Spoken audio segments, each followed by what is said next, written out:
Welcome to the Tuesday, February 15th, 2022 City Council meeting. Ms. Hilbrick, will you please call roll? Councilman De La Garza? I am present. Mayor Pro Tem Solis? Here. Councilman Crocker? Here. Councilwoman Scott? Here. Councilman Young? Here. Councilman Lofgren? Here. And Mayor Buckner. Here. And if everybody will please rise for the pledges, and then we will have a moment of silence after the pledges. Pledge allegiance to the flag of the United States of America and to the republic for which it stands, one nation, under God, indivisible, with liberty and justice for all. Honor the Texas flag. I pledge allegiance to thee, Texas, one state, under God, one and indivisible.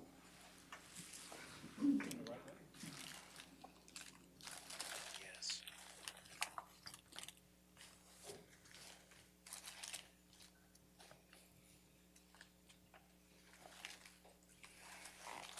Thank you.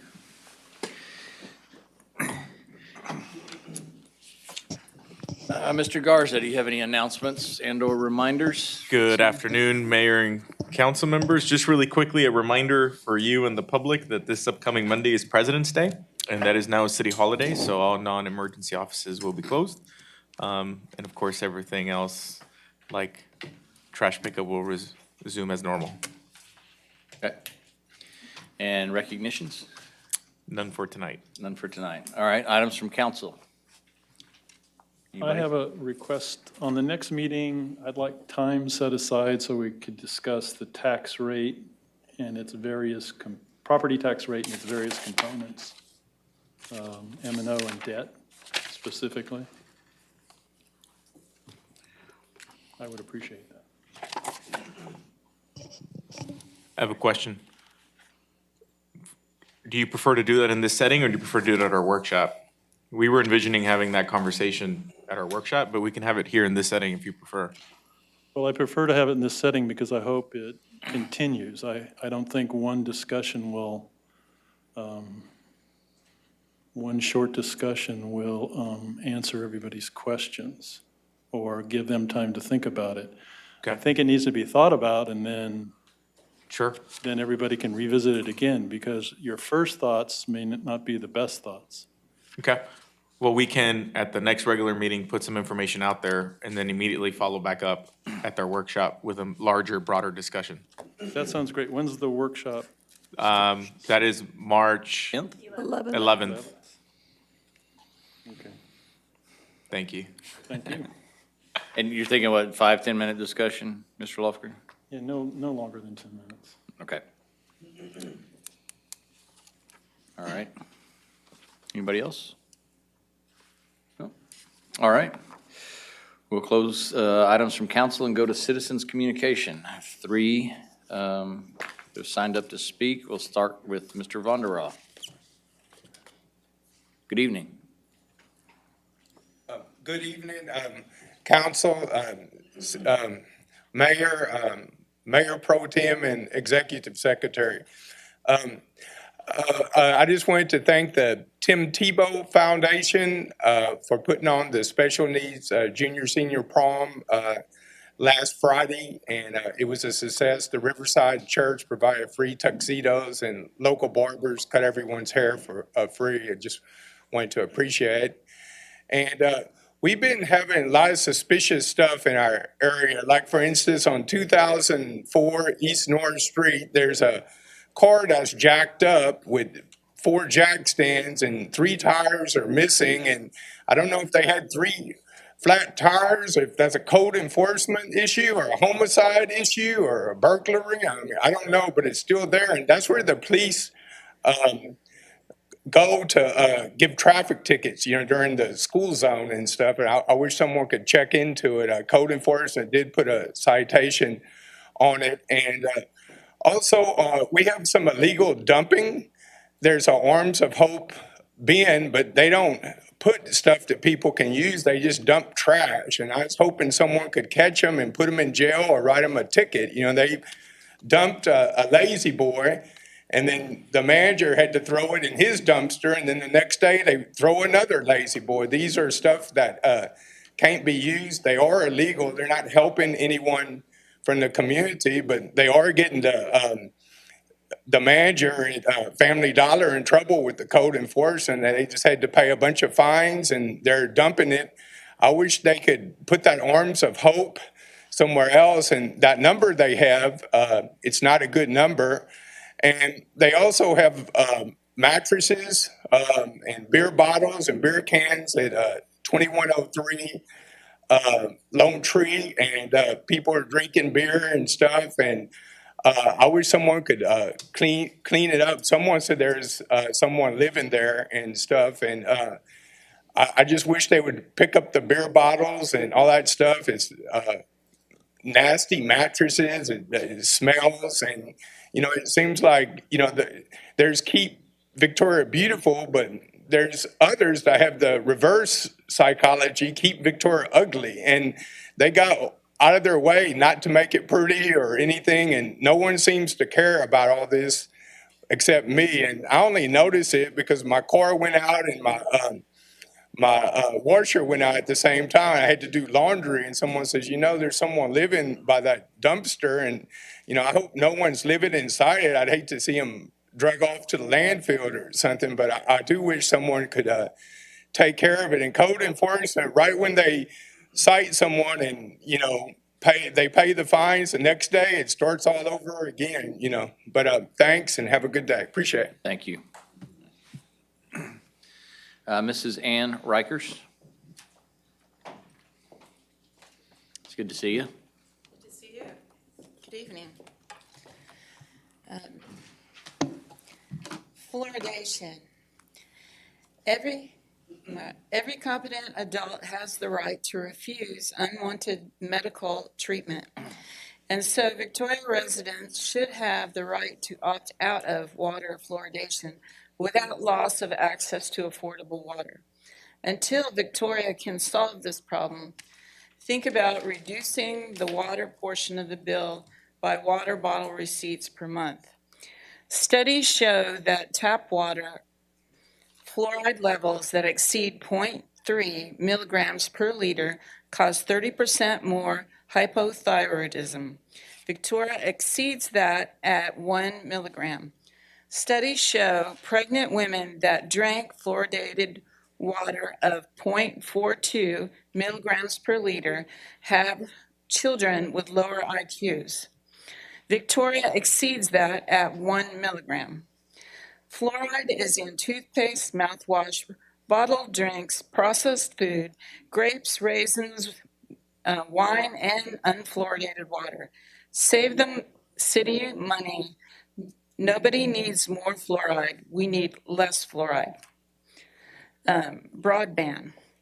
The infrastructure bill has money for broadband, so I question using American Rescue funds.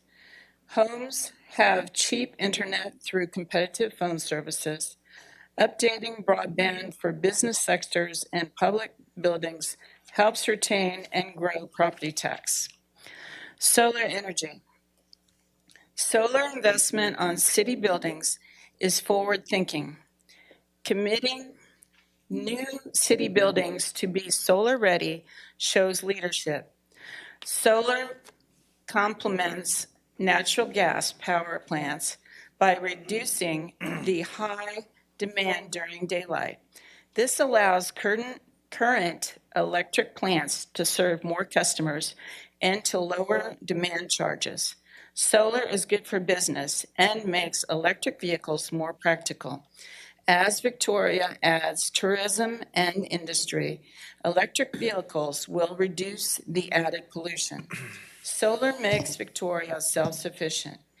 Use the American Rescue Fund wisely. To further make solar dreams come true, the State Energy Conservation Office currently has open enrollment for the Lone Star program, offering low-interest loans to city. Please take advantage of that. Thank you. Thank you, Ms. Rikers. And then we have Mrs. Rebecca Spears.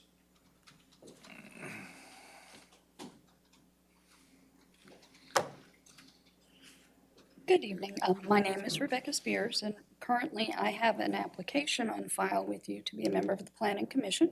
So I'm up here just to briefly reintroduce myself to some of you. I have met some of you, others, this is the first time. A quick background, I have over 20 years experience working in state government. I'm a certified project management professional with a master's degree. I have a servant's heart, and I'm interested in contributing to our community. I'm very organized. I'm an effective communicator. I'm also a very plain-spoken, easy-to-understand communicator, and I'm approachable. Not to mention, I have a stellar sense of humor. I'm not really sure exactly what it is I'm supposed to be speaking on to let you know that I'm interested, but I am interested. And this is my community as well as your community, and I have something to offer, and I would like to be able to contribute.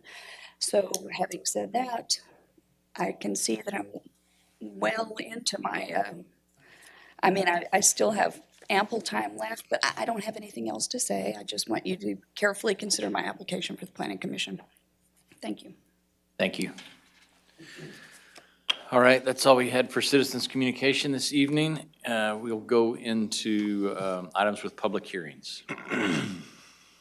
Item C1 is a discussion and approval, to discuss and approve an ordinance by the City Council of the City of Victoria, Texas, authorizing the issuance, sale, and delivery of the City of Victoria, Texas Utility System Revenue Bonds, Series 2022, approving and authorizing an official statement and the distribution thereof, approving a purchase contract and a paying agent registrar agreement, approving and authorizing all other instruments and procedures related thereto, and providing for an immediate effective date. This item is on emergency reading. Well, good evening, Mayor and Council. This item is to approve the sale of $5.97 million in utility system revenue bonds, which are secured by the water and sewer revenues that are collected in the Water Wastewater Fund.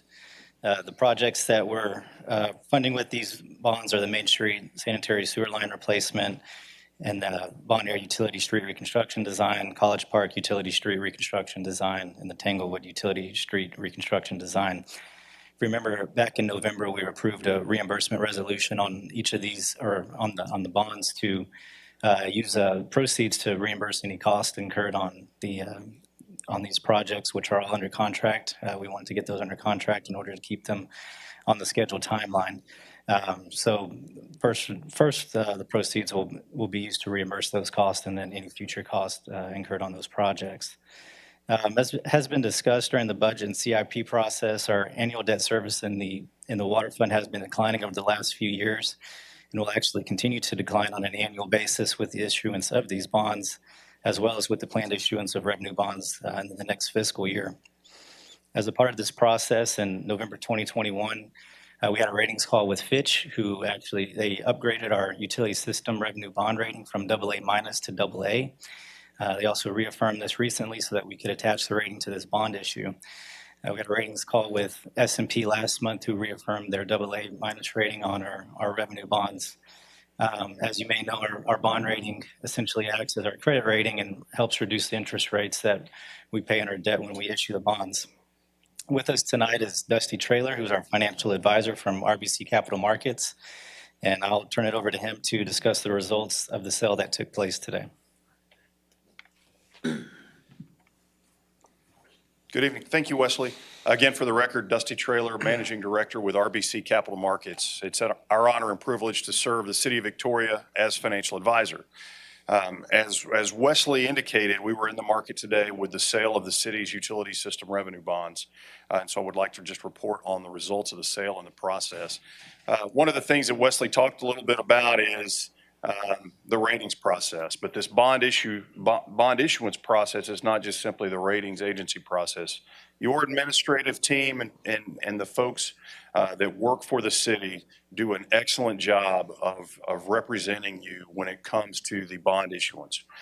When it comes to representing and preparing for the bond rating calls, the bond rating book that your team prepares is second to none. I would put the quality of that presentation up against any other city that we work with. It's truly fantastic material. So they really are involved in the process with the issuance, the preparation of preliminary official statements, and so forth and so on. On page 1 here of the presentation, we just kind of give just a quick overview of the financing team members. Ourselves, RBC Capital Markets is the financial advisor. Your bond counsel is Noel Valdez with McCall, Parkhurst, and Horton. Noel is here this evening. The underwriter, the team that actually led the sale, went out and sold the bonds this morning, is Frost Bank.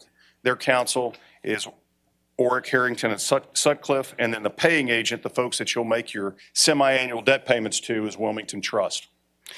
Some summary stats on the transaction. Again, we were in the market today to sell the bonds. The bonds will be delivered, or the proceeds of the bonds should be delivered to the city on March the 10th. What takes place there, and I believe we've talked about this before, is following approval, Noel and his team will then take the bond transcript and all the financing documents and work that transaction document process through the Texas AG's office. Once the AG approves the transaction, then we can close and deliver the funds to the city's bank account. And that's what will happen on March 10th. As Wesley indicated, our ratings, we went into the market today with our Fitch rating of AA and S&P rating of AA-. These are both very solid ratings for a utility system credit. And the arbitrage yield that's the yield on the bonds when you don't consider issuance costs or the call feature, is a 2.51%. And then the all-in TIC stands for total interest cost, is a 2.9%. That is when we factor in not only just the straight up yield on the bonds, but also work the bond math to account for issuance cost and the call premium associated with the bonds as well. So that's the 2.9. Able to keep that TIC still below 3%, even in the rising rate environment that we've been facing here over the past 6 weeks. So that was something I was excited about this morning. Our final maturity, we've got a 20-year bond here. Final maturity will be December 1st, 2041, and these bonds are callable December 1st, 2031. The stated par value of the transaction is actually $5,520,000. However, we will be depositing $5.97 million into the city's project fund. The difference being made up by a premium. That's fairly common. I think almost every time we've done a transaction for the city, you guys have sold your bonds at a premium, reducing that stated par value of bonds. And so that's what happened in this case as well. And then if you look, we just provide on the final page here of the presentation, just the annual debt service schedule. From 2023 to the fiscal 2042, we'll have average annual debt service more or less in about the $393,000 per year range. So, and I believe as we worked on the project, Gilbert and I and Wesley and the team, we anticipated debt service on this project that would actually be a little bit higher than that. So this annual debt service number is lower than what we forecast. So we're excited to be able to deliver that as well. And here is a timeline I know that the team put together. Wesley, you may want to address this timeline as it relates to your projects. Right. All right, so this is just step one in this process of these projects. Obviously, we're not just issuing bonds to do design work only. But we're doing the design work in 2022. In 2023, we'll issue additional bonds for the utility reconstruction portion. And then in 2024, we're planning to issue GO and CO bonds to cover the street reconstruction. And with that, we'll take any questions.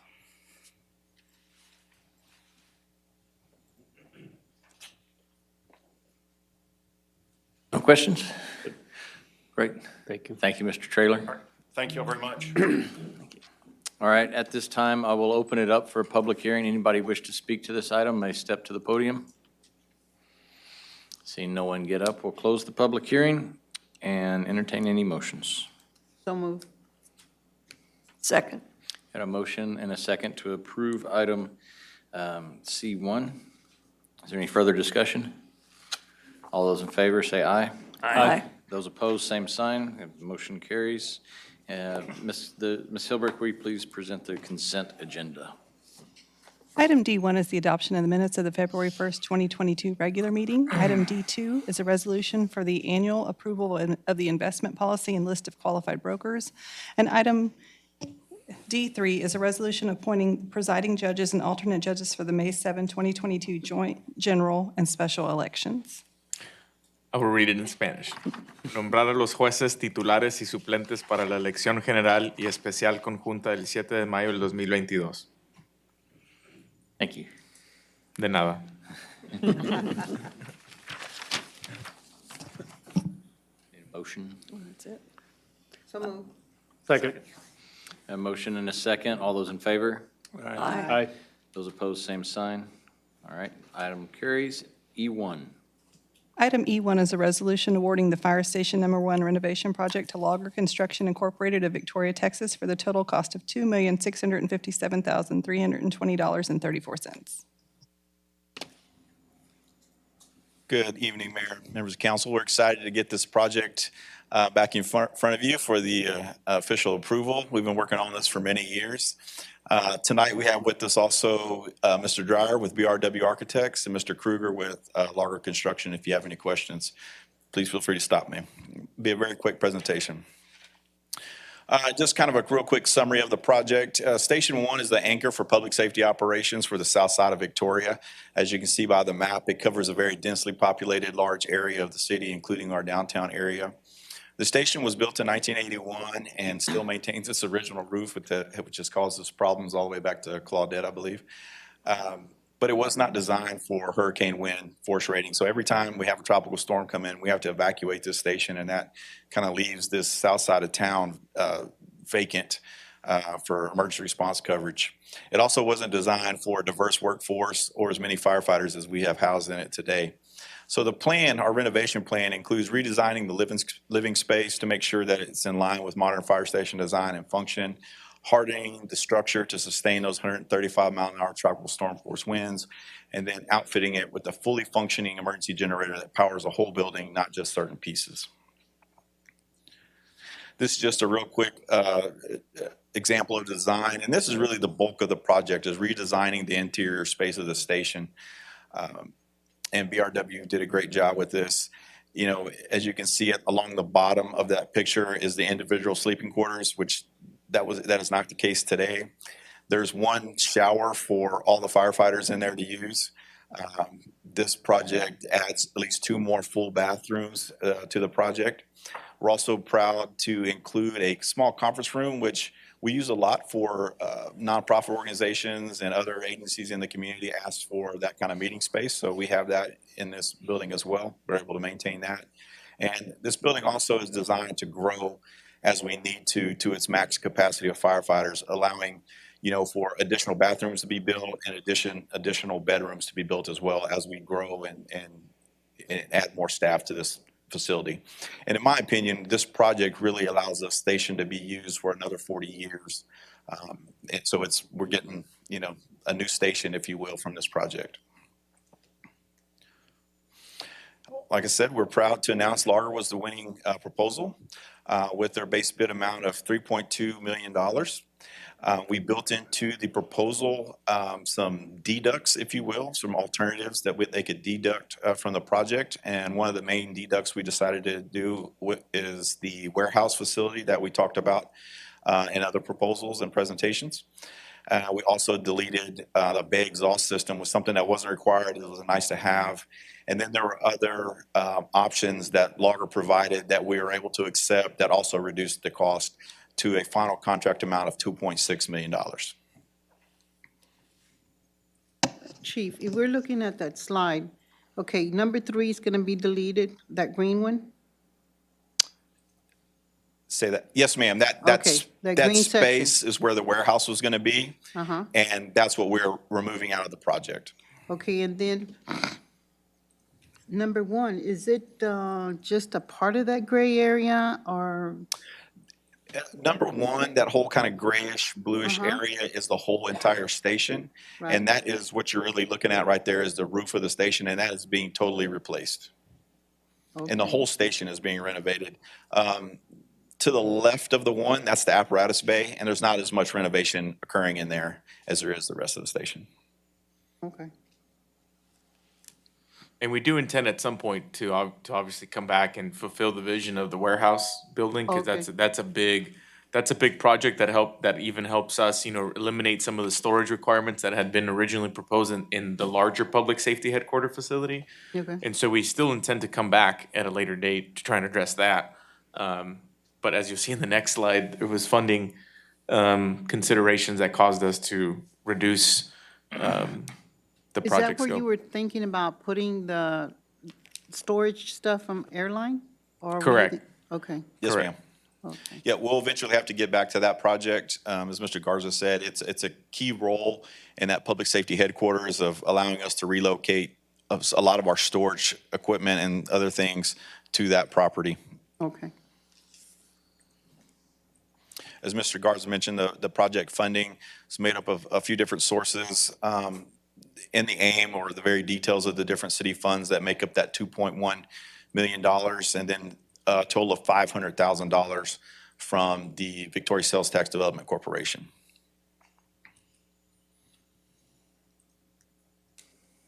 Project timeline, secure the contractor, what we're doing tonight, hopefully, and working through that contract through the rest of this month. And then in March, hopefully begin construction, or probably more accurately, demolish a lot of the interior of the building, and then hopefully have this project completed by December of 2022. And I'll be happy to answer any questions. And once again, we have Mr. Dreyer with BRW Architects and Mr. Kruger with Lager Construction Companies. Happy to Yeah, I answer have a questions. question. Yes, ma'am. This being the most south side fire station, what happens in case there's an emergency down here?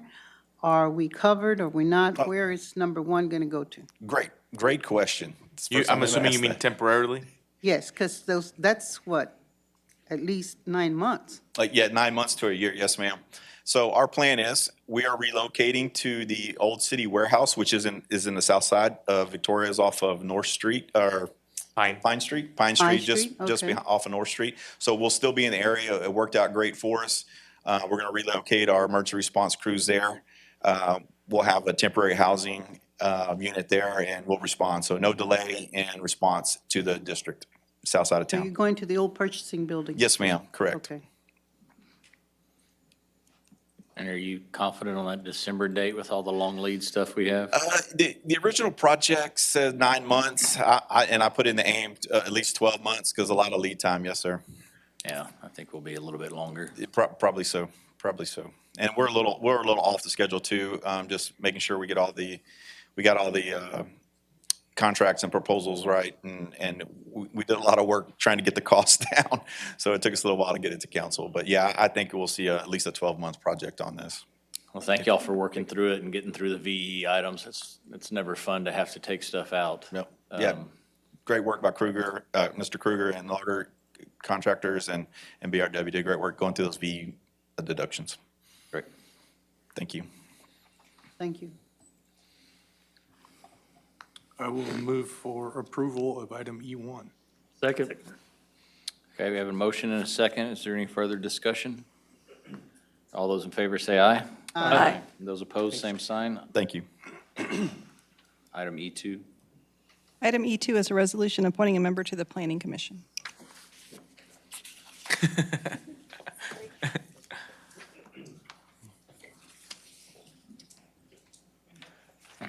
My apologies for the quick delay there.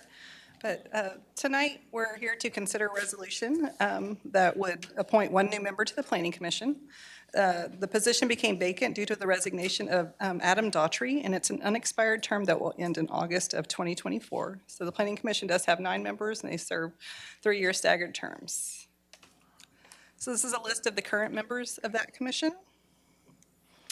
And as I said, we have 1 vacancy with an unexpired term, and the unexpired term is longer than 18 months, so the appointee will only be eligible for 1 more full term. So we did receive applications from Monica Rodriguez, Mark Hinojosa, and Rebecca Spears, who you heard from earlier tonight. So I did leave the ballots on the dais there for each of you. If you'll please list your name and fill out the number 1 ballot there, and I'll come around and pick them up quickly. Remember that the ballots will be available in my office for review, because it has to be available to the public if they would like to see it.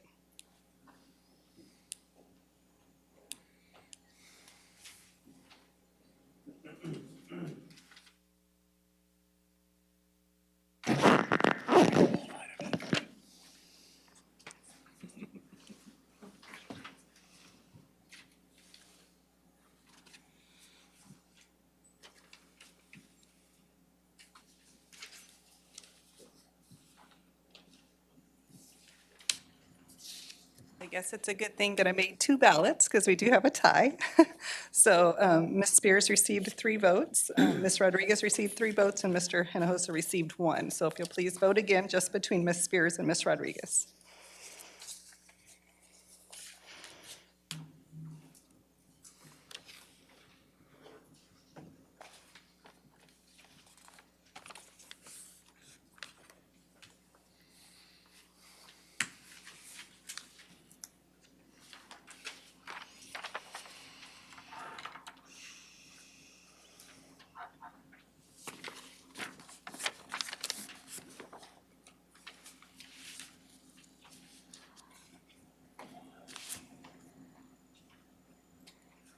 I was getting nervous for another tie, but this time it was 4-3 with Ms. Rodriguez getting the nomination to be appointed.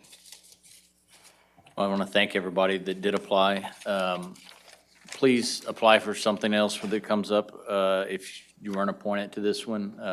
We're always impressed with the quality applicants that we get for all these positions, and it's a very hard decision to make up here because everybody's worthy and experienced enough to do the appointment. So thank you for doing it. And we do appoint members to all of these boards annually, if not filling vacant spots, so keep applying.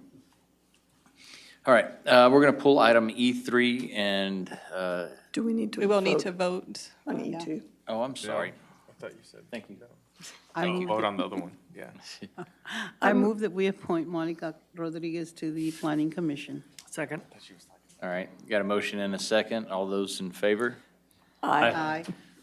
Those opposed, same sign. Thank you. And then we're going to move item E3 to the March 1st meeting. So we won't be covering it tonight, and we'll go into the city manager reports. All right, so tonight, we begin a 2-3 month process of having our different executive team members present their annual reports, as we've done every year for a bunch of years.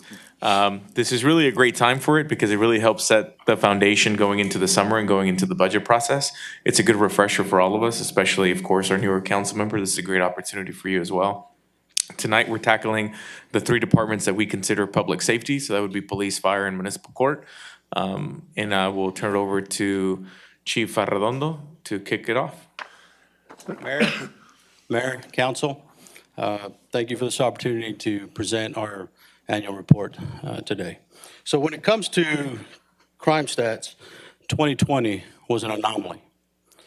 The state was shut down for some time, and therefore reducing the opportunity for certain crimes. So keep that in mind as we move along and we talk about some of the increases and decreases. I'll have some of those answers for you, though. All right, 2021 recap. Class 1 crimes decreased by 3.45%. What's a Class 1 crime? That's murder, aggravated assault, sexual assault, robbery, burglary, motor vehicle theft, other thefts, and burglary of motor vehicles. Class 2 crimes increased by 7.56%. What's a Class 2 crime? Simple assault, drug charges, fraud, weapon law violations, DWI, liquor law violations. So some of those are arrests that we make. So that increase can be attributed to our officers' proactivity. So I like to see an increase in that one, as long as it pertains to proactivity and not the actual crimes. And we'll cover some of that as we go forward. And you'll see that overall crime did increase by 4.14%. But as we move forward, I'll give you my plan for that and how we're going to reduce that moving forward. So one thing that I'm very proud of is that even though our calls for service went up this year by 22% versus 2020, we answered a total of 114,694 calls for service. Again, a 22% increase from 2020. Priority one calls, even though we went up in calls, our priority one response time, our go 7 minutes. And in 2020, we averaged six minutes, 40 seconds for a priority one call. We decreased that by 17% and reduced it to an average time of 5 minutes and 30 seconds. So in August of 2021, the Victoria Police Department shifted to a data-driven, intelligence-based policing model. Through data analysis, VPD identifies high crime areas and determines the best use of police resources. Officers are educated on current crime data and trends and focus crime-fighting efforts in those areas. In the short time since implementing intelligence-led policing, data shows us to be in the right areas for crime reduction. So this is our command staff. This is the group that works alongside of me to help me lead the Victoria Police Department. That's First Deputy Chief Mark Jameson, Deputy Chief Charles Young, Captain Kevin Sanderson, Captain Caleb Brashears, and Captain Elaine Moya. You can see where each one of those works.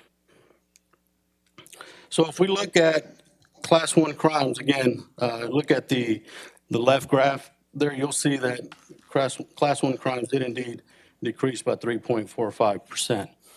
And if you look at those numbers versus the years prior, you can see that we did have reductions in those areas, except for sexual assault and aggravated assault. And aggravated assault is something that has plagued the entire country. And as I looked at the sexual assault numbers, I recognized early on that we were going to have a steep increase. And so about spring, I extrapolated out the numbers and I found, okay, I need to know what's going on here. So we started taking a deep dive into that, and we do not have a serial rapist in the community. But we do have an increase, and we do need to know why. And I'll get to my plan for that as I move to the next slide here in a minute. Property crimes shown in the pie chart there, we had a decrease in property crimes of 8.73%. That's a substantial decrease. And I attribute that to community engagement and the social media platforms that we use for educating our public and helping them keep from being victimized on their property crimes. All right. So again, I looked at sexual assaults and I decided, okay, we've dug deep. We see that we don't have an issue, but how do I reduce this? How do I reduce sexual assaults? How do I help our community keep from being a victim of some type of sexual assault, whether it be family or something along those lines? I need to know what is the root cause of that. So I reached out to a professor with the University of Houston, Victoria, and with the help of our city legal department, we've entered an agreement with a criminal justice researcher to review our past sexual assault offenses. And so through this research, I'm asking the professor to create a report, give us an idea as what was happening. How did we get to this point? And through that report, I want to create a grassroots campaign so that I can educate our public and ideally reduce the number of sexual assault victims in our community. All right, so as we look at juvenile arrests, you can see that they're down versus 2020, and I attribute that to schools being shut down, not in session during 2020. We see that anytime schools are not in session, we have an issue with juvenile crime. We're working very diligently to address it, but we love it when school's in session because it reduces our juvenile crimes. However, we're actively working on opportunities to engage our youth, and I've got some of those ideas we'll talk about here in a little bit. When you look at our adult arrests, I attribute the flatness in both years to the pandemic. The jail will not take certain crimes, and I think that increased our crime as well. But I do totally get it, and I understand we've got to protect our jailers, and we've got to make sure that we have strong protocols in place for that reason. And hopefully, once we get past the pandemic, we'll be able to increase whatever arrests we need to do that. All right, looking at some performance data, you'll see in the bottom right corner, the officers performed 16,619 traffic stops. The officers served 356 warrants, made 335 DWI arrests. They recovered 66 guns. They've caught 22 burglars. They seized just over 800 ounces of marijuana, a little over 1,200 grams of other drugs, and 1,000 pills. If you look at the top right crash data there, you'll see that crashes were up from 2020 versus 2021. That's a difference of 217 crashes. Remember, in 2020, the state was shut down for a time, and that's a tough number to go against. But if you look at 2019, you see that we're still up a little bit, right? Versus 2019. Well, we can attribute some of that to the freeze in February of 2020, where we had, let me see here. We can attribute some of that to the freeze in February, where there were 42 crashes during a 10-day period. The average number of crashes for a 10-day period in 2021 was 27. So it's part of it, it's not all of it, but you can see the numbers kind of get closer when you add those type of things into that. All right, community involvement. You can see that we love it. Just look at Officer Adam Banda. He's happy, he's enjoying himself, and everyone's smiling, and we take great pride in engaging our community. The Community Engagement Unit attended over 95 events in 2021, and in 2020, they were already doing a good job, but I challenged them to raise that number. In 2020, we had 60 events that we attended, and in 2021, we had 95. And you can see to the right there the different type of events we've gone to. I want to talk a little bit about our Citizens Police Academy, and we currently have in the Citizens Police Academy Alumni Association, we've got 97 members.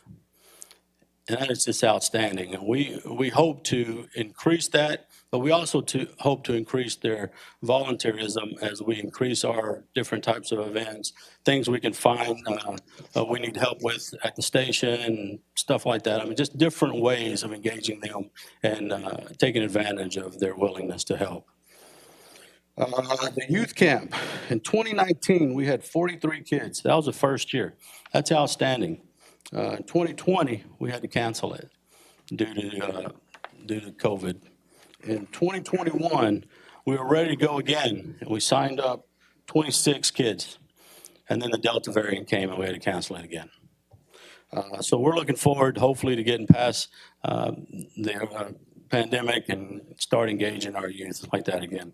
We have an Explorer program that we just got back into. In 2018, we had 20 kids. 2019, we had 18 kids. This year, we advertised it, we put it out there, and we had 3 kids respond. 3 kids at the start. We're not going to give up. If that's all we get, we're going to train those 3, and they're going to be the leaders for next year's class.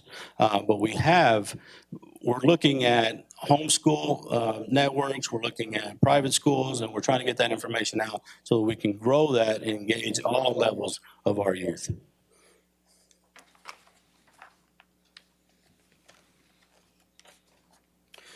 All right, so taking a look at our training unit and recruiting, you can see they're very busy, they're very active, 8,524 hours of training to include advanced human trafficking bicycle course. That's our Apex virtual reality training that was donated by the 100 Club. We're still using that to attract our officers from in our region. Hopefully it'll help us recruit some. VPD had a total of 44 police officer applications and 61 sponsorship applications. That's us sponsoring them through the academy. Our department hired 26 police officers in 2021, 70 and higher than our 5-year average. When I arrived, we had 10 openings, 10 vacancies. We hired 26 officers. Pretty good. A lot of work went into that. we lost 13 in resignations. So that gives us a net increase of 3 officers. We moved the needle a little bit, and we're working on that. City manager's working with me to try to address some of those issues. We're working real hard on retention. Things are looking up. Currently, I have 7 officer vacancies and 3 TCO vacancies. All right, this is something I'm really proud of. These are our Officer of the Year awards. On the top left, you got Aaron Johnson, who was our top gun. He had the best score at the shooting range. Next, we have Lori Kleem, who was our Civilian of the Year. Next, we have Officer John Turner, who was Officer of the Year. Police Officer Mia Gallegos, who was a Rookie of the Year. Lieutenant Clay Fetters, who was our Supervisor of the Year. And then Telecommunicator of the Year went to Sharon Reynolds. All worthy recipients. All right, when we look at promotions, this is a good thing for us. It helps with morale. It helps with retention. A lot of good things come out of promotions. We had Mark Hayden, who made lieutenant, Melissa Rendon, who made sergeant, Jason Stone, who made sergeant, Matthew Daly, who made sergeant, and John De La Rosa, who made sergeant. And if you look at that last promotion there, that's Stephen Castaneda. He got what is called a lateral promotion, so he went from being a patrol officer to a detective. Very good that we create those opportunities. Next, we have Officer Frank Gorez. He was another lateral promotion. He went to mental health officer. Justin Serber, he became a detective. Elizabeth McLean, detective. Haley Watkins, detectives. Detective Jay Garza, K-9 officer. And Oscar Garcia, K-9 officer as well. Those are all things that help me with retention. They help improve morale, and it gives officers different tracks, whether they want to go the administrative track or they want to go to a detective track. It's all things that we need to continue, and the city manager, through his support, has helped me address those issues. All right, looking at grants, we always want to be a good steward of taxpayer money. You've heard me say that. We've got a couple of donations in there. Heating Auto Group donated a 2018 Dodge Charger to our auto crimes unit, which we needed. And then the DA's office donated $14,600 for a K-9, which created one of those opportunities to help our retention. Victoria Lions Club donated $16,000 for an additional K-9 as well. And that's just not the dog, that's dog training and a few other things that go into that session. You're looking at the grants there, the body-worn camera grant. That's going to ensure that every sworn officer has a body-worn camera. So that's a fantastic opportunity for us. The COPS grant was something that was already in place when I got here, but we moved forward with it. We were able to add additional 4 officers because of it.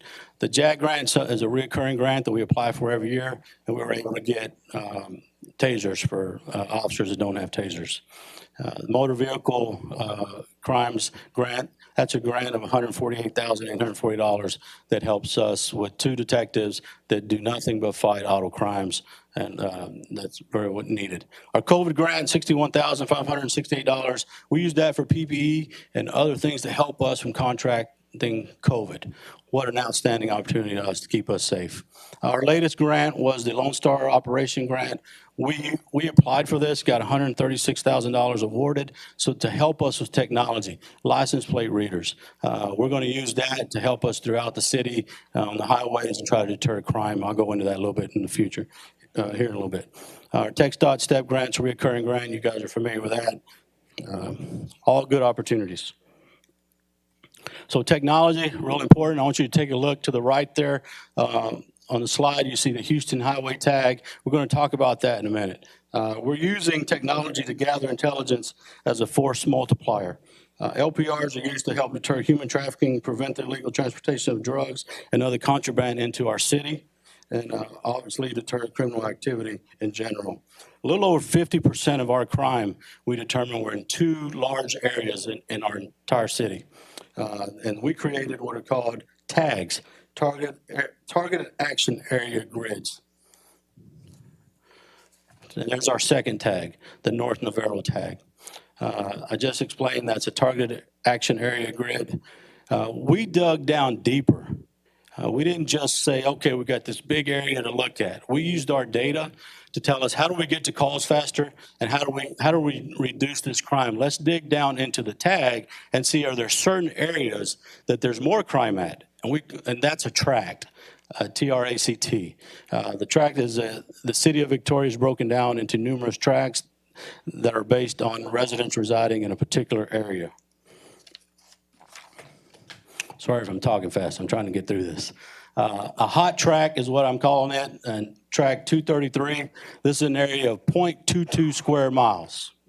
There were 975 total crimes, minus shoplifting, in a 3-year period in this area.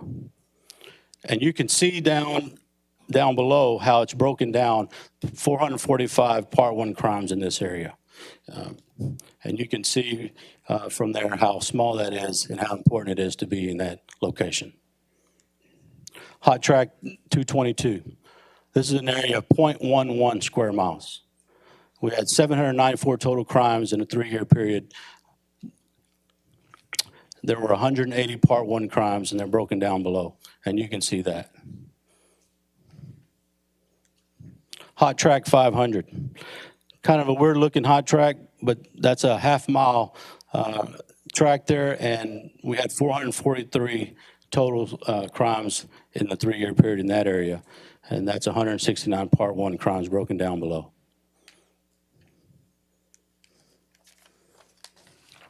We learn how to proceed in the future from reviewing the past. If we regulate the crime in these 3 small areas, 0.84 square miles, then we manage the majority of crime in our city. And we learn that by digging into the numbers. I got behind in my pages here. Let me go back just a minute here. Let me just tell a quick success story. So it's a joint effort. It's not just patrols, not just detectives, not just our crime analysts. It's community engagement. It's everybody, and it's even you, council members. And the success story is Tanglewood Square. Ms. Scott brought that to our attention. We quickly saw that fit into our Houston Highway tag. We jumped on it as a group, and in the time that we've been there, we reduced crime in that area by 11%. And Ms. Scott can tell you how happy those residents are we did that. Very much so. Thank you, and thank you for continuing with that. Yes, ma'am. So here's our goals in 2022. We're going to try to reduce crime overall by 3%. We're going to respond to priority 1 calls for service in 7 minutes or less. We've been doing a good job with that, but I want to make sure we keep that where we're at. Answer all incoming emergency calls within 10 seconds or less, 90% of the time. If you've ever been to our dispatch center, it's fast-paced. There's a lot going on. 115 calls for police service, about 200,000, 115,000 calls for police service. About 200,000 calls come into that call center. So if we can do this, the 90% of the time, we're doing really well. And if you're listening and you're interested in a job, you can visit the city website. That is a fact. Yeah. Where am I at? Okay, recruit. Next one is recruit, hire, and train personnel to fill existing vacancies, all while achieving an annual average vacancy rate of 6 or below. We're currently at 7, so we're doing pretty good. Improve the police department's diversity, increase community engagement events that focus on community outreach and educating the public concerning crime-related issues to help reduce crime and build public trust. Next, we're going to increase investigation overall case clearance rate by 3% and reduce traffic-related crashes by 3%. All right, so these are some tentative things we have planned for 2022 in our community. We've got a lunch and learn, which this is going to help us engage our elderly community. We're going to create a forum for us to meet, visit, talk about things that are challenging the elderly community. We're going to get the fire department there as well. We're going to have EMTs helping give health screenings. We're just going to see how we can help. We're going to ask them what other city departments, who else do they want there, and we're going to build that up as we go. Another thing that I'm pretty excited about, many of you know that I like to fish, even though I haven't been very much since I've been here. The fishing event, I've seen it before. Maybe we'll call it Cops and Bobbers. I don't know what we're going to call it just yet, but it ought to be a fun time to help engage our youth there. Midnight basketball, I've seen that in the past. It's been a very successful event.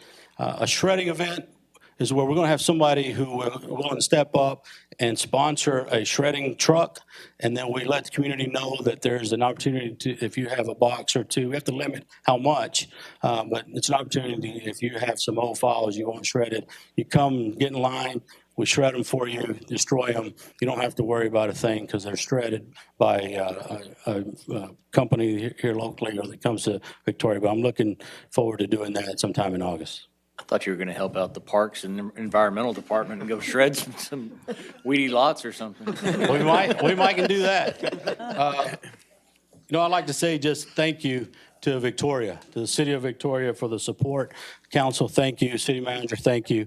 Appreciate all you do. But most of all, I'd like to thank the officers for the work they've done over the past year. We had a ton of challenges. You saw we had a lot of success, much to be proud about. And I'm so proud of the effort these officers give every day. And I'm just excited to be here, and thank you for your support. Thank you. I'll take any questions you have.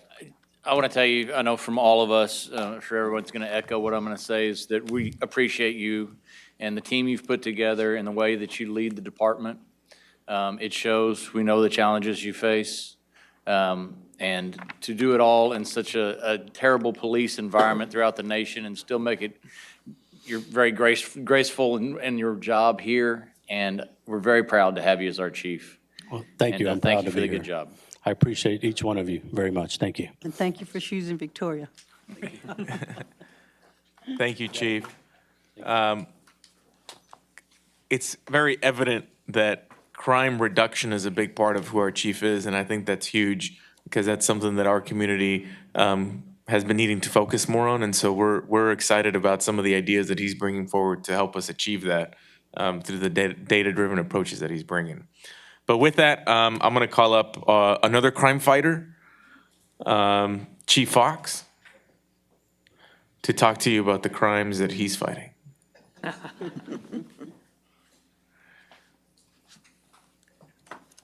Good evening once again, Mayor, members of council. Before I jump into this presentation, I did not recognize a few people from the previous presentation of the Station 1 project. I want to recognize Lauder Gonzalez, Todd Jarish, and Allison Lacey. They've done a tremendous work on that project, so thank you for them. Wanted to recognize them as well for that. So that just means they sent him a text message when he got done earlier. Like, you forgot about us. They were mad at me. Well, good evening once again, and as the city manager said, I'm very excited and proud to present the annual report for the Victoria Fire Department for 2021. It feels like, just, a year ago I was standing up here going, man, 2020 was a horrible year, and we're looking forward to 2021. And lo and behold, 2021 said, you just wait and see. So 2021 was a challenging year for us, and just like Chief A, our members are so dedicated and committed to their job. We still accomplished a lot, but some of those challenges, and we'll talk about them a little more, was, Winter Storm Uri right off the bat early in the year was a significant challenge for all of us, not just the fire department, but all of us. The COVID-19 vaccination, hopefully all of us never see another point in our lifetime where we're mass vaccinating a community. That is a challenge that we have not seen, or at least I have not seen in my lifetime, that we handled and overcame that very well. And then you throw in, as Chief A said, the Delta and Omicron variants. They had a significant impact on our workforce and our call volume. 2021 was our highest call volume on record in the history of Victoria Fire Department. And kind of Chief A mentioned this as well, is that, we faced all those challenges while dealing with the Great Resignation. And we didn't necessarily have more people resign than we normally did, but how that impacted us is we had a very difficult time recruiting people into the organization. So we operated at about 75% staff all of 2021. So I'll tell you what, after we talk about 2021 today, we're ready to put it behind us and move on. And 2022 has already been a great year, and we're looking forward to that. Just as I mentioned, our calls for service in 2021, we saw a significant increase. Typically, we see about a 2 to 3% increase year over year, but this in 2021, we had an 11% increase and went over 13,000 calls for service that year. As you can see along the bottom, there was only 1 month or maybe 2 that we had below 1,000 calls per month. Typically in 2020, I think we averaged about 800. So it was a significant increase for us on a monthly basis for our calls for service. Some of the unique kind of key points from those calls for service, what we saw was a real increase in our lifting assistance, our non-emergency service, and our false alarms call. We had a 28% increase in those calls. I think that was everybody was holding off in 2021, sitting tight, and then here we go, 2028, the doors came off and everybody started calling. We also weren't able to do our lift assistance avoidance program like we talked about before, just due to COVID and other things. So we're looking forward to re-engaging that program in 2022 and some other community paramedicine programs that will hopefully reduce those non-emergency service calls on the fire department. Also, COVID calls, we had a tremendous amount of COVID calls in 2021. That was 3% of our overall call volume, which is about 300 COVID calls. So that's 300 contacts with a COVID positive patient.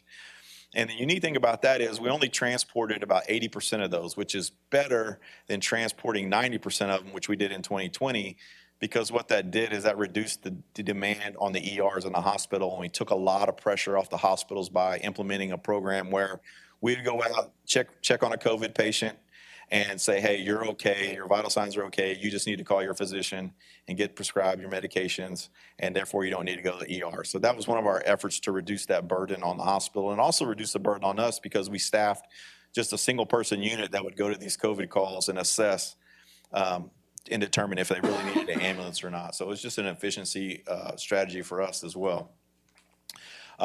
For some reason, we had a spike in structure fires, 93 structure fires in 2021. That's the highest we've had in 10 years, about a 9% increase over previous years. We analyzed the data. Nothing really significant stood out to why that was, other than we had a few more arson cases than normal. But I don't know, maybe it's just the luck of the draw for whatever reason. 2021 said, hey, we're going to give it to you all this year and see how you deal with it. But those are just some of the unique call for services that we had and changes in our calls for service in 2021. Now on to the highlights of 2021. With all those challenges, we still accomplished a lot of great things. And as I was putting this report together, I had to pinch myself or ask our staff, did we really do this in 2021? Because all I remember is vaccination, vaccination, vaccination. But one of the goals we had for 2021 was reducing of our lights and sirens transports. And me and the city manager had a great conversation about this the other day. And it's like, man, that sounds counterintuitive. Why would the fire department, EMS, want to reduce their lights and sirens? Well, it's real simple. Lights and sirens, when units are running lights and sirens, that's when accidents happen. And we want to reduce that as much as we possibly can so we keep our staff safe, we keep our client, the customer that's in the back of the ambulance safe, and the public safe. And a lot of people will think that results in a lesser service or lesser quality. And in fact, it's just the opposite. Because we're taking more time and we're being more cautious, we're providing a higher level of service to our patients, and we're getting them there safer because we can provide these high level of services like our whole blood program. So in 2021, we typically do 9 to 10% of our transports or lights and sirens, with our goal being 5%. And by the end of the year, we're averaging 3% lights and sirens transport. So our crews did a great job of accomplishing this task. And Mr. DeLaGarza will tell you, lights and sirens is an emotional thing, and it was a hard thing for us to sell and get to our people to understand that you don't have to use lights and sirens. You have the power to treat these people appropriately. That's what I was just thinking. I mean, isn't that everybody's dream to It is. get to drive with? It is. And that was, like I said, that was a tough one to say, no, you don't have to go with lights and sirens. So it's an emotional response, I'll be honest. So at the next parade, they won't have them on. No, we still like to, parades are okay. Yeah, parades are great. As we kind of talked about, our public health response continued in 2021. Mainly in the form of vaccinations. And the fire department played a major role in our mass vaccination hubs that we held at the community center. I think we vaccinated over 50,000 people. Bless you. But one of the things I'm really proud about is our vaccination effort to vaccinate the homebound. That took a lot of logistics and a lot of work and a lot of effort to go out and vaccinate over 500 homebound residents. And we just finished up going out. We didn't do 500, but we just finished going out back to those 500 and offering them booster shots. So we just wrapped that up this week. So once again, just a great response on the public health front. We also did a flu clinic for vulnerable populations in our community this year as well. So I think public health has kind of put its hat on the fire department, if you will, for community response. A couple other great projects and things we did in 2021. Towards the end of the year, we entered into a partnership with Dow, the chemical plant. It's not even in our county, but they were looking for some training and a place to do that, and they wanted us to train their industrial fire brigade in structural firefighting. And you know, who better than the Victoria Fire Department to do that? Luckily, we had the facilities to do that. We have a great drill field and training facility, and this was a win-win for both organizations. It helped us generate some additional revenue. It saved them a ton of money and a lot of travel time. And we look forward to strengthening this partnership. And we did one in 2021, and we already did one in 2022, and look forward to doing more with Dow and other industrial partners in this realm. And like I said, it just makes us stronger as we move forward. It also helps offset some of our costs of training our organization. It can help support our drill field in our training operations. Another great thing we did in our healthcare world is we transitioned to a new cardiac monitor. And, you know, it does all the same things that our old cardiac monitors does, with the one unique thing is this is live telemedicine, you know, on the forefront of that.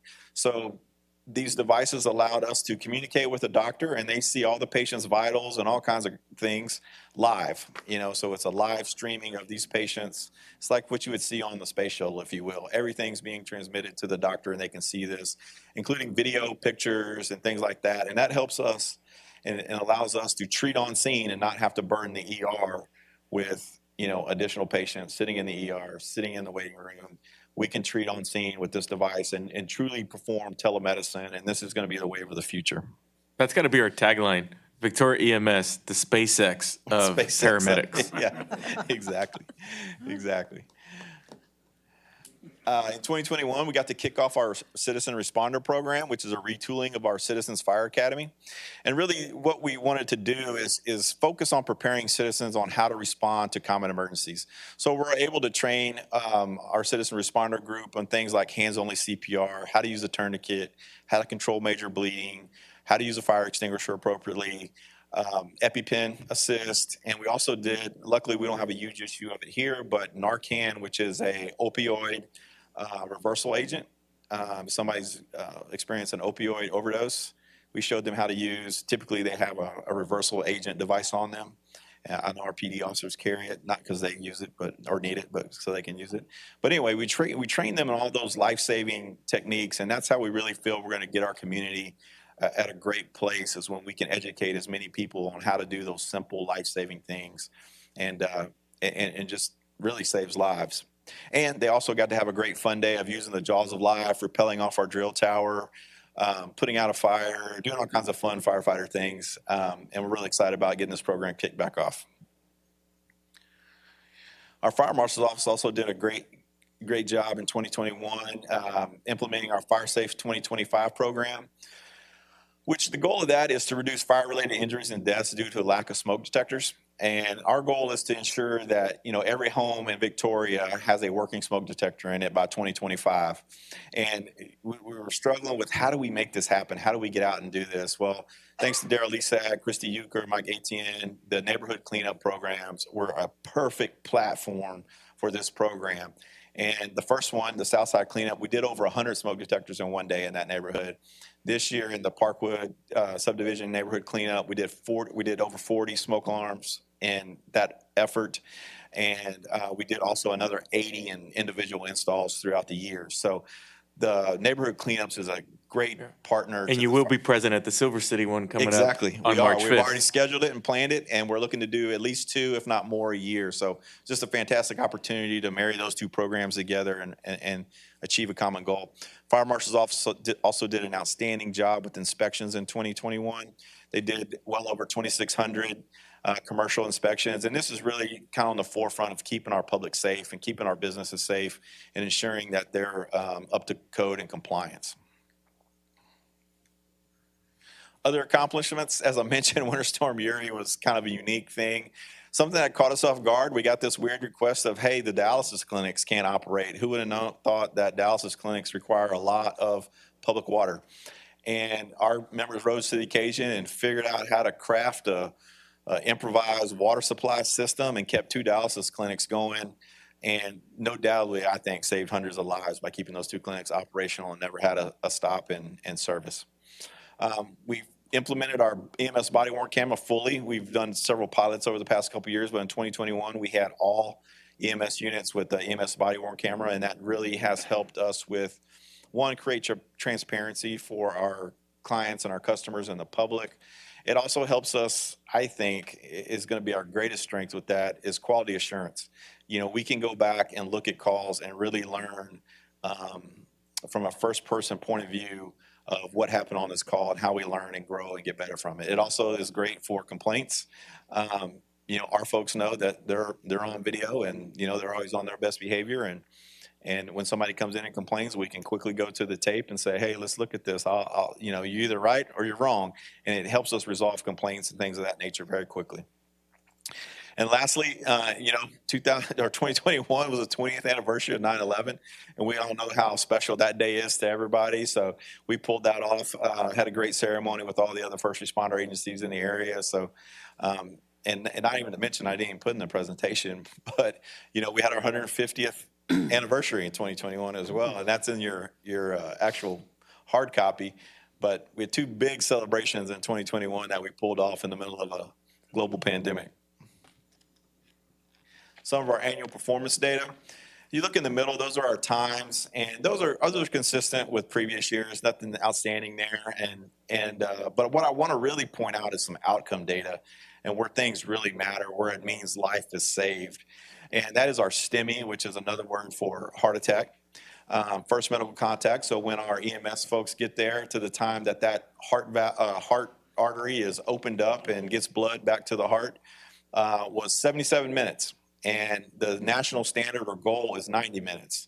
So we do an outstanding job of really saving heart muscle, and that's what it's about. If you ever hear time is muscle or time is heart, that's what they're talking about. If you can do that under 90 minutes, you're doing a fantastic job. And Victoria has a great emergency healthcare system, from dispatcher to EMS to hospitals to the surgery suite, to prevent damage from heart attacks. Stroke, no different, even a better time. First medical contact is the time they give you a drug that busts the clot and gets blood flowing back to your brain, 68 minutes. So those are outstanding numbers and really translate into quality of life, saving lives, and people being able to recover much more effectively. The other one is our cardiac arrest data. ROSC, R-O-S-C, stands for return of spontaneous circulation. So in every case that we went to cardiac arrest, we got some form of natural heartbeat back in 47% of those cases. That doesn't mean they all survived. That just means we were able to generate some form of natural heart rhythm to come back. And that's the first step that you have to do to get somebody to survive that event. And the only way we increase this number is that we train our citizens on how to provide CPR early, because that's the answer, is early CPR. So those are just some great performance data numbers that we're really proud of that happened in 2021. And also want to mention, this isn't a new program for 2021, but I just wanted to show, thanks to city manager reminding me, hey, this is a really cool program. Our whole blood program, 39 units and that's 39 patients of whole blood were administered in the field, emergency blood transfusion in the field in 2021. This is truly, in my opinion, the most, one of the single most important programs that we implemented in the Victoria Fire Department because it truly saves lives. Every one of those 39 cases were on the edge of death, and they needed this blood. And because they have this blood, they're able to survive and go on to live another day. So our program has been exceptional. 39 units, that may not sound a lot to you, but to me, that's a lot. The city of New Orleans EMS system, I think administered 36, 38. So that's a vastly different size of a system than the city of Victoria. So our crews are out there really providing the state-of-the-art care in emergency medicine. And we're still only probably one of 50 EMS ground agencies in the whole United States that provide this level of service. The next 150 years, what does that look like? Well, kind of as Chief A mentioned, we're going to be really aggressive with community education and community outreach. That's where we really want to focus and feel like we can improve the quality of life of our citizens if we educate them on how to respond to emergencies and be able to take those immediate actions. Well, also, as we kind of mentioned, I think, for whatever reason, the public health disaster response has kind of fell to the fire department. It's just a natural fit. We didn't necessarily think that before this pandemic, but after that and moving forward, I think you'll continue to see the fire department involved in public health matters. Like I said, we're already doing flu clinics for vulnerable populations. You'll continue to see us try to make more programs like that help reach people to get them the right health care that they need. Strengthen relationships with our local industrial partners. The Dow experience was great, and I think that is going to be key to our success for both our industrial partners and us. We both can leverage our strengths and help each other out. And lastly, innovation.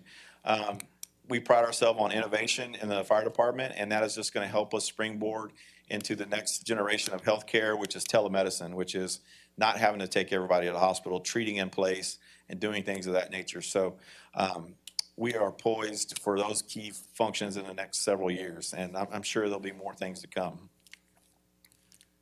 And lastly, thank you very much. We want to thank this community, the council, and everyone for 150 years of dedicated support. We always say, the fire department provided 150 years of dedicated service. Well, this community has provided 150 years of dedicated support, and we're very appreciative of that and very fortunate to work in such a great community. So thank you, and I'll be happy to answer any questions. Well, Chief Fox, thank you. You keep the fire department and EMS departments on the forefront of cutting-edge technology. You do a great job leading. You have a fantastic staff behind you, too, and we're all super proud to have you as our fire chief and recognize you for all the efforts you and your department do for the citizens of Victoria. Thank you. Thank you. Thank you very much. Appreciate that. I just have one question that I Yes, haven't ma'am. heard talked about this year. The baseball competition between the police and the fire department, what happened to that? Well, I got old now. We're bringing that back thanks to Lauren Moe. I think she's still in the audience, and we're bringing those things back together. We're finding some different things that we can compete on. Basketball. Basketball, because that was We're gonna have a 3-point contest. They don't know about this yet, so because we're trying to get an edge on them. But we're gonna have a 3-point competition in a partnership with the Food Bank of the Golden Crescent. They're having a charity basketball game, so we're doing that coming up in April. We're also going to be looking at doing an axe throwing contest, to raise money for charities and things of that nature. So we're bringing that back. Great point. So you'll start seeing different. Is that a fair though? I mean, is that fair? The axe throwing? Man, if you see me throw an axe, you'll say that that's very fair. But evidently, some people have it, and some people don't when it comes to throwing an axe. If you haven't done that yet, site, right? You'll have whole blood and EMS on site. Yeah, we'll be right there. We'll be right there ready to treat if anybody's injured. But Is the violent crime rate going to go up because of that game? yeah. No, just joking. Thank you very much. Appreciate it. Thanks, Chief. One last comment. He didn't really touch on it, but him and his team do an excellent job in helping us manage our own internal COVID situations, whether it's, testing employees, doing the vaccinations, and I think they deserve a lot of credit for how we've been able to manage our own internal issues with the pandemic or during the pandemic, and so definitely thank you and your team for that. Thank you. All right, so last but not least, Tiffany Toda. is going to talk to you a little bit about municipal court. I don't have a new award to announce tonight, but I know she's working on one. Good evening, Mayor and Council. I am excited to be here tonight to present the 2021 Municipal Court Annual Report. I do also want to recognize that Judge Heinold is also in the audience today, and so if there are any questions that she may be able to answer, she is available as well. So the goals of the Municipal Court Department have not changed despite the pandemic and the challenges we've been faced with. We are still here to provide access to justice. Our community outreach initiatives and court personnel development is a key part of our day-to-day operations. So some of our highlights for 2021 are our access to justice initiatives. We launched a live chat and live text feature in September. We moved our court hearings from strictly remote to a hybrid format to allow people to choose the format they wish to attend court, whether they would like to come in person or remotely. We were featured in the Advocate on an Access to Justice article. We have a kiosk now available in our lobby that has allowed people to access records or make payments through that kiosk. We've revamped our website and continue to make improvements on accessibility on our services, ensuring people are aware of how to attend to matters through our website. We also launched an e-file system that allows attorneys to file documentation, and one of the biggest highlights was the transition to the Court of Record in July of last year. I will have an update on that a little later as well. Another big key part of our court is the community engagement. We did not do 95 events like the police department, but we did do 8, which to us is quite a few for the limited staffing that we have. We like to have the Java with the Judge events, which is featured there at the bottom. We partnered with the Children's Discovery Museum to have a impaired driving simulator, as well as other activities for the younger children. We also did 2 mock trials, which is all kudos to Judge Heinold and her efforts with working with our youth.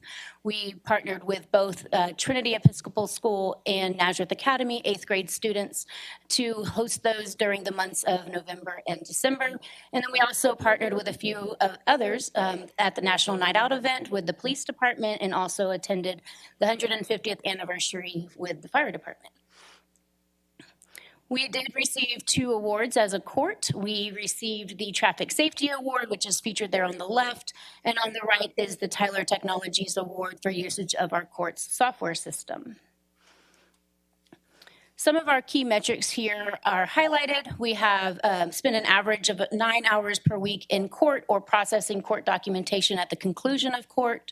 We have an average of 98 cases per month per full-time employee. Average cost per case of $53 per case. Time to disposition takes approximately 97 days to close a case for the cases that are closed. Now, of that, there are for fiscal year 2021, we only closed 43% of cases in that first year. And so that number is actually more time because we have several cases that are still pending that were not able to be closed during that fiscal year. And for closure, that is a case that's completely disposed of, whether that's through a dismissal, through a driver safety course, through being found not guilty, or through payments. And so we'd like to see that amount of cases closed increase, as well as the time to disposition to decrease. And then the age of our active pending case file, 49% of our cases that are active and pending are less than 90 days old. That also should be a higher number. I'll have some numbers later that show kind of where our increases are. And active pending does not include any of our warrants or cases that have been referred to collections. And then our community engagement events was 8 for 2021. So the chart on the right side shows active pending versus all pending cases.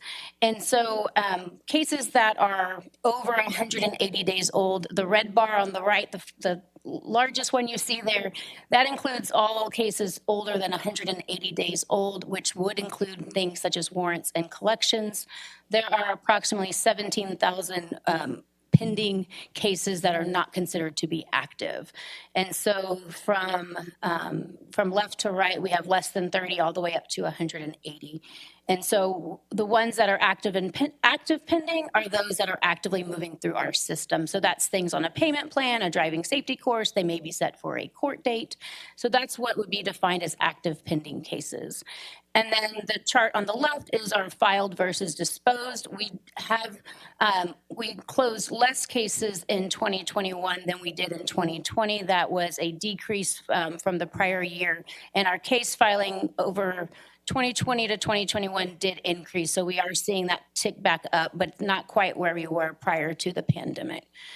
Prior to the pandemic, we were at 8,200 filed cases, and for fiscal year 2021, we were at 5,918.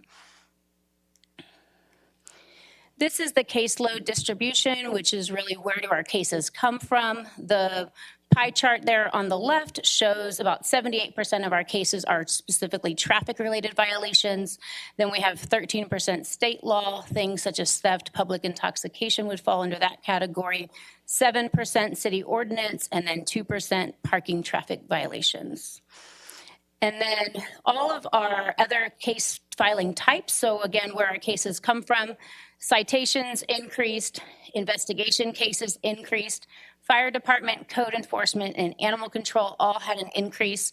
And the only one that did decrease due to the pandemic was the site arrests, which the Class C fine-only violations typically are the ones that are not taken in at the jail. And so we do have a decrease there because there are often times where they're not arrested, which is why there was a about 80 decrease on that. But otherwise, we did have animal control increase by almost 50, code enforcement increased from 12 to 39 filed cases, fire department cases that includes traffic and also case filings went from 15 to 27, and then investigation cases did double. We also saw traffic increase by about 500. This is just some workload data here. The chart on the left shows emails sent and received for court staff. And then the one on the right is our court notification program that we utilize. And so in 2021, which is the purple line there, that shows the number of text messages sent and the number of funds that generated through payment. And so there was a large increase from prior year as we continued to expand the usage of that notification program to really help notify when tickets are filed, when cases are set for court. We use it for various different types of notifications. And so we do also try to educate on that so people don't think it's a spam text message coming through, to let them know that that is something we utilize. And we've gotten some good response on that, on using that program. Being able to remind them of those upcoming payments and court dates. As far as court collections for the year, we did have a decrease from year to year, starting in 2018 through current. The only area of the ones listed that does have an increase is actually in the special revenues fund line item, going from $35,000 collected to $48,208. That increase is mostly due to some changes in court costs that took effect where it increased our security fund, and that'll be reflected on the next slide. I do have one that goes more into depth on the special revenues. So here's the special revenues. The special revenue lines, I have the child safety fund included on here, but that's not reflective of the previous slide. I have a couple of updates on that program as well to let you all know where that's at, but I did want to include it in this. And so on the far right, you'll see the increases mostly due to the security fund, which is the red bar, increasing from $13,700 to $17,216. And then we did also have an increase in the juvenile case manager fund. It was the first year that we had that fund in the full year. It was implemented in January of 2021 or of 2020, which is why there was not as much collected in the previous year. And so that fund increased for that reason. Which is why that fund in particular increased. And then as far as the child safety fund, we did for fiscal year 2020, we received $38,702. And then for fiscal year 2021, we received $78,091. The court does not collect that fund, so just for public awareness, that is fund money that is received from the Victoria County for registrations. It's not funds we collect, but I do keep track of it as we have a program related to that. And so I wanted to make sure that was mentioned here. So speaking of the Child Safety Fund overview, you'll see here on the top left, you'll see the budget for 2022, which shows where the money was allocated. So about 59% was allocated to the grant program, 19% to the car seat program, and then 22% was remaining in the fund balance.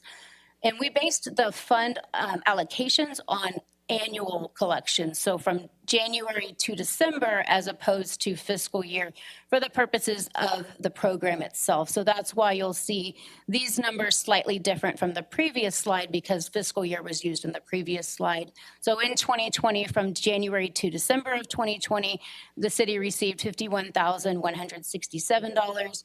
And then in 2021, again, from January to December, the fund amount, the charge went from $1 to $1.50. So there was a slight increase on that.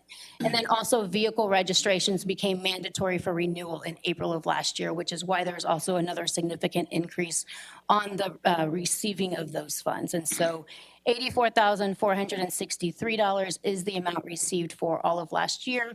And then the proposals you'll see here, we will have a more in-depth discussion about this later on. I'm not asking for any approval of this budget, but this is what would be based on previous council direction, where 60% of the funds received would go to a grant or grant program, about 20% for a car seat program, and then 20% for a fund balance. And so the way we broke it up was just to make it as flat as possible. Even numbers are nicer to work with. So that's why you'll see the proposals there at more of a flat number. And then as far as an update so far for the program, we did have 4 organizations that received approval for grant funds in October. 2 of those so far have received fund reimbursements. CASA and the Boys and Girls Club have both been reimbursed as after the first quarter. They submitted documentation and were given full reimbursement, and so they will not be required to maintain submitting documentation since they have been fully reimbursed for those. We also have an upcoming car seat technician training scheduled for members of the City of Victoria. So court staff, police department staff, and fire department staff will be involved in that training. That is scheduled for May 17th through 19th. And then we will be able to begin that car seat program where we're able to have educational events surrounding proper usage of car seats throughout the community. And then the previous slide showed an overview of the budget proposal, what that might look like, and we'll come back at a later time with more details about that. As far as Municipal Court of Record, we officially transitioned to that back in July. We also have completed the training necessary for court staff as well as other code enforcement members of the city. And what has been done so far is our judge, Heinold, has developed civil standing orders. These are posted on our website and accessible to the public. She has begun issuance of search warrants for Victoria Police Department, Fire Marshal's Office, and Code Enforcement, administrative warrants for those, and that was something that was not able to be done previously. And then the recording of trials for any trials that we need, we have to record those. And so that's something that we did not have previous to becoming a court of record. Staff accomplishments, we have Judge Heinold here featured in our Access to Justice article, attending trainings, continuing education through virtual seminars, webinars, and then really the community outreach. It's all wouldn't be possible without her support in what she does in the community.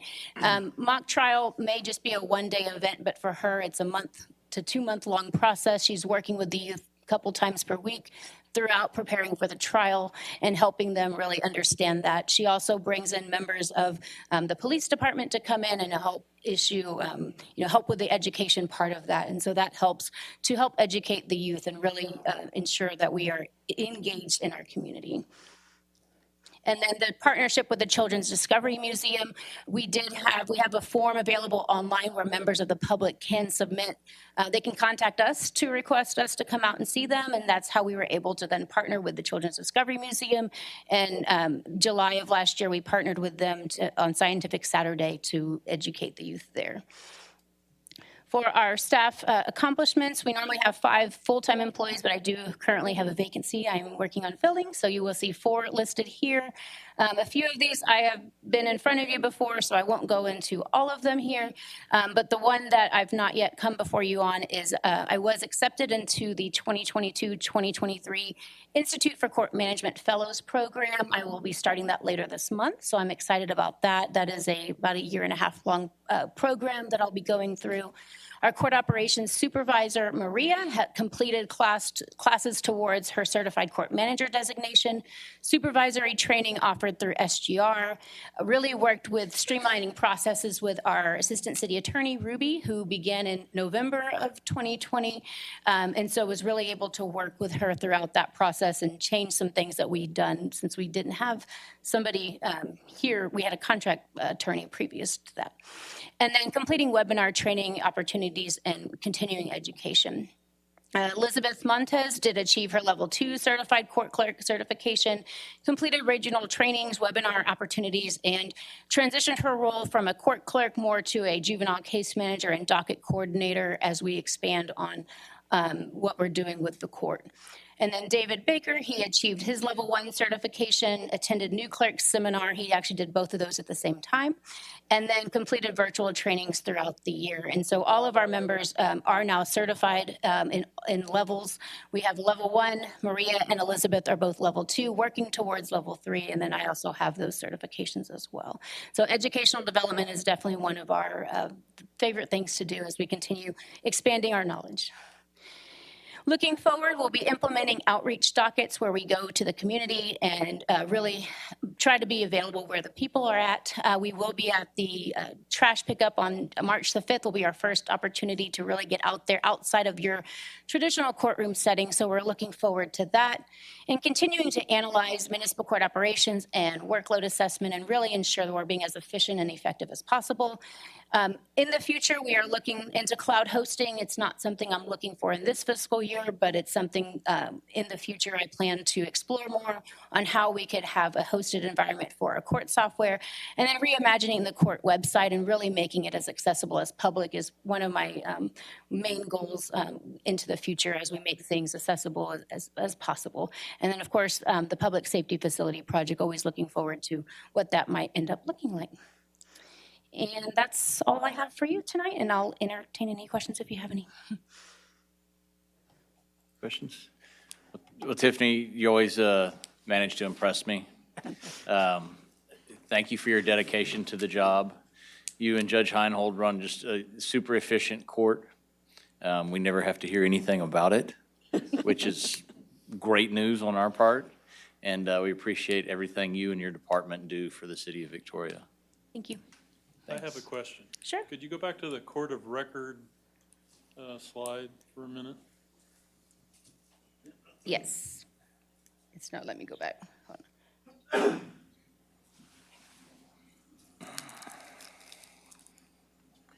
My question is, even before you get to the slide, is you listed a lot of new things, issuance of search warrants. How are we with that, and how is that progressing? I mean, you just started in July, but is it picking up speed, or, I mean, how many have we issued? How many do you expect to issue next year?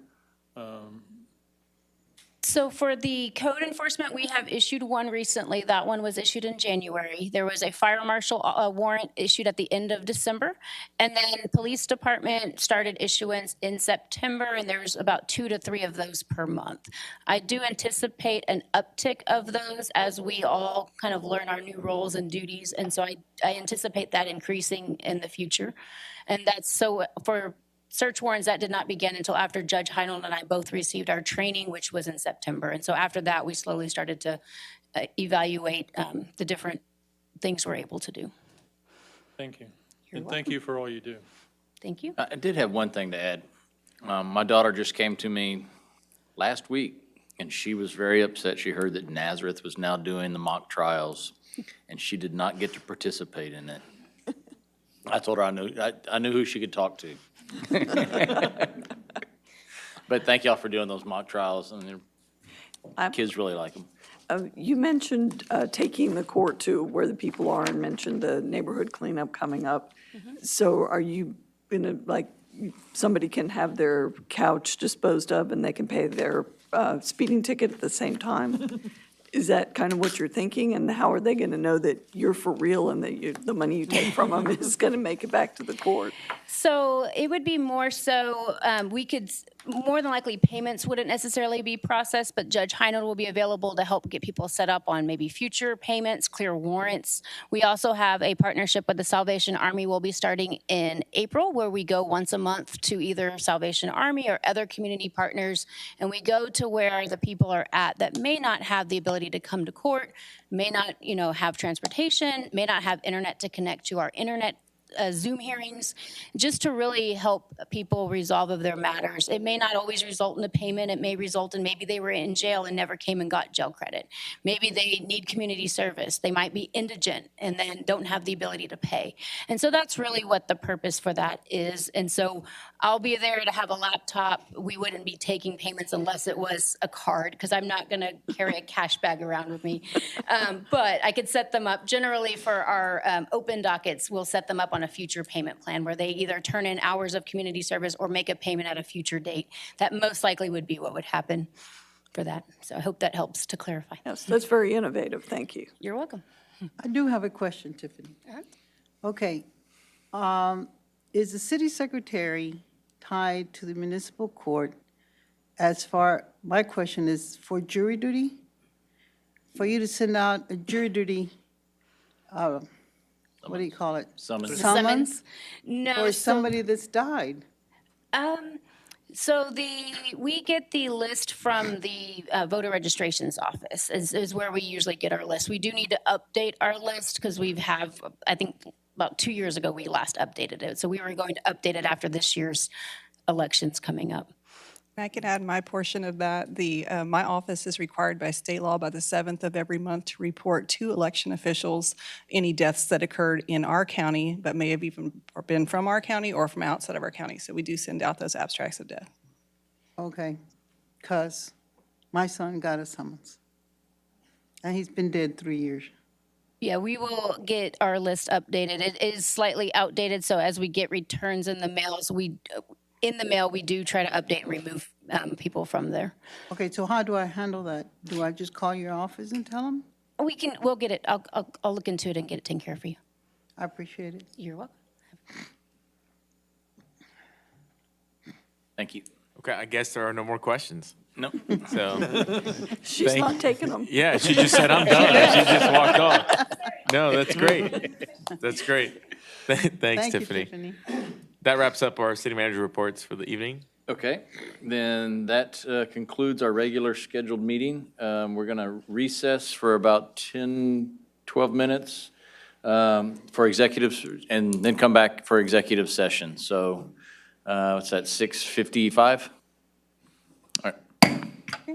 The City Council will recess for executive session on the 15th day of February 2022 to deliberate on executive session in accordance with Texas Government Code 551.072 and Texas Government Code 551.087.